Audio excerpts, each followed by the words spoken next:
Nike Widiawati, bos Pertamina, jadi wanita paling berpengaruh di dunia.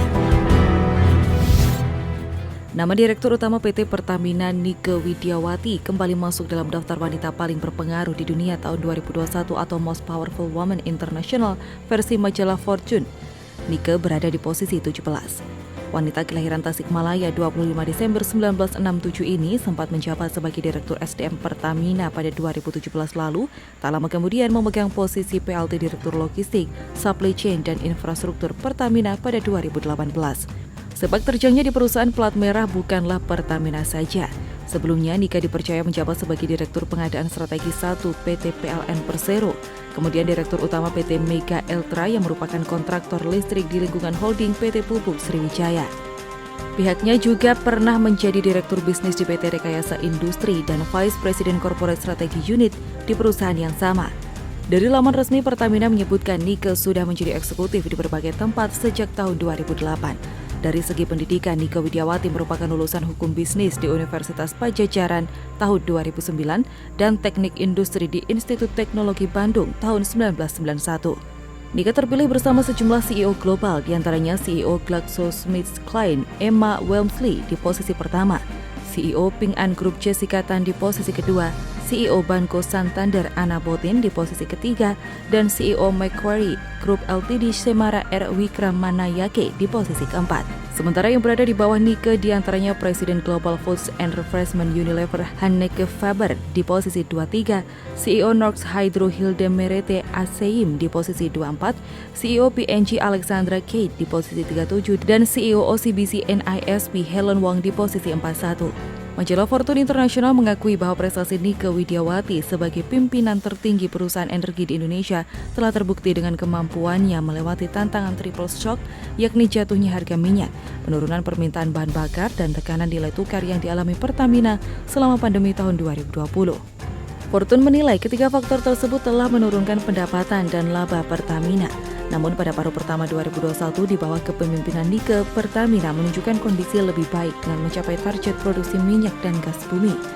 Majalah prestisius di tingkat global ini juga mengakui bahwa Nike terus mendukung transisi energi Indonesia dengan membangun portofolio energi baru terbarukan untuk memberikan energi bersih bagi negara di masa depan.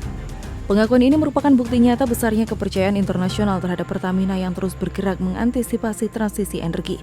Menurut Nike, selama kepemimpinannya di Pertamina, ia telah mencanangkan dan fokus menjalankan transisi energi dan langkah dekarbonisasi pada operasional perusahaan dari hulu hingga hilir. Hal ini sejalan dengan penilaian atas implementasi aspek environment, social, and governance Pertamina yang mengalami peningkatan signifikan dari skor 41,6 atau termasuk kategori several risks menjadi 28,1 atau tergolong medium risk pada September 2021. Perbaikan skor tersebut telah menempatkan Pertamina di peringkat 15 perusahaan di industri dan peringkat 8 subindustri migas dunia. Nike menuturkan posisi Pertamina sebagai perusahaan yang termasuk kategori medium dalam implementasi ESG juga disandang oleh perusahaan global Repsol, Eni, PTT Publico, dan Total Energies. Posisi tersebut berada di atas Royal Dutch Shell, BP, ExxonMobil yang masih terkategori high risk dan Chevron, Petrobras, dan Petronas yang dinilai masuk kategori several risks. Peringkat tersebut meningkat dengan adanya langkah-langkah terencana Pertamina dalam aksi penyelamatan iklim dan transisi energi menuju net zero, yakni dekarbonisasi operasional, bentuk portofolio untuk investasi pertumbuhan hijau, serta percepatan inovasi dan pertumbuhan hijau. Bersama seluruh manajemen dan pekerja Pertamina, pihaknya akan memastikan seluruh inisiatif strategis untuk mewujudkan green transition terus berlanjut dan mampu mencapai target pengurangan emisi gas rumah kaca antara 29 hingga 41% pada tahun 2030.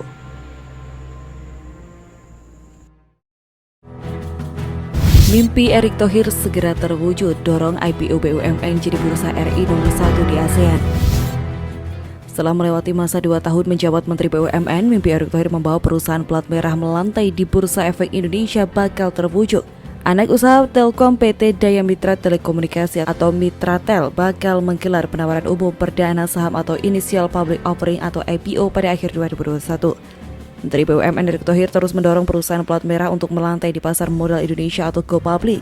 Langkah itu diharapkan bisa membuat pasar modal Indonesia menjadi nomor 1 di Asia Tenggara. Sejak awal masa kepemimpinannya, Erick memasang target BUMN dan anak usahanya melantai di bursa. Namun rencana tersebut tak mudah untuk direalisasikan. Pengamat BUMN dari Universitas Indonesia Toto Pranoto mengatakan proses IPO yang merupakan langkah privatisasi sebagian saham BUMN memang membutuhkan persiapan yang panjang. Mulai dari usulan di Komite Privatisasi, pembahasan dan persetujuan di Dewan Perwakilan Rakyat, baru bisa eksekusi IPO.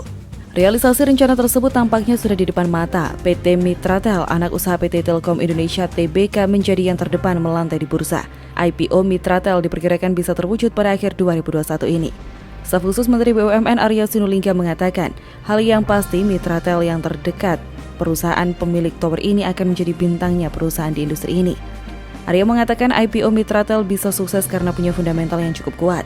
Hal itu dapat dilihat dari aset dan layanan yang dimiliki oleh Mitratel yang tidak dimiliki oleh perusahaan sejenis di sektor bisnis menara telekomunikasi. Mitratel saat ini memiliki 28.000 menara telekomunikasi. Tidak hanya itu, untuk meningkatkan kinerjanya, Mitratel juga memiliki strategi pertumbuhan jangka panjang.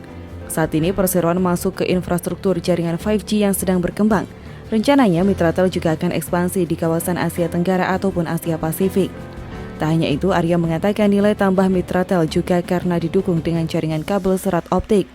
Mitratel didukung oleh fiber optik sehingga tower-tower yang dimiliki Mitratel punya power yang kuat, bukan sekedar radio. Mitratel telah menerima pengalihan menara milik anak usaha Telkom lainnya, PT Telekomunikasi Seluler atau Telkomsel. Pengalihan pertama kali dilakukan pada 14 Oktober 2020 sebanyak 6.050 unit. Kemudian Telkomsel melakukan pengalihan sebanyak 4.000 unit menara pada 31 Agustus 2021. Sementara itu, untuk rencana IPO anak usaha BUMN lainnya seperti PT Pertamina Geothermal Energy, anak usaha PT Pertamina Persero masih dalam proses sehingga membutuhkan waktu lebih lama. Pembentukan holding BUMN Panas Bumi merupakan bentuk komitmen sumber daya energi baru dan terbarukan dengan menggabungkan anak usaha Pertamina dan PT Perusahaan Listrik Negara atau PLN. Erick Thohir mengatakan BUMN ingin berkontribusi meningkatkan bursa dengan bersinergi dengan OJK dan BEI. Apalagi di tengah kondisi sejumlah bursa global pertumbuhannya melambat, bahkan ada yang menurun. Awal tahun ini, Erick mengatakan sekitar 8-12 anak dan cucu perusahaan plat merah bakal melantai di pasar modal. Rencana itu akan diwujudkan mulai tahun ini hingga 2023. IPO merupakan bagian dari transformasi BUMN. Upaya itu dilakukan agar anak cucu BUMN menjadi transparan dan memiliki tata kelola perusahaan yang baik. Kementerian BUMN menyiapkan 10-15 BUMN atau anak usaha BUMN untuk bisa melakukan IPO. Erick pernah membagikan setidaknya ada 9 nama BUMN atau anak usahanya yang siap melantai di bursa. Salah satu BUMN yang digadang-gadang melantai di bursa adalah Daya Mitra Telekomunikasi atau Mitratel.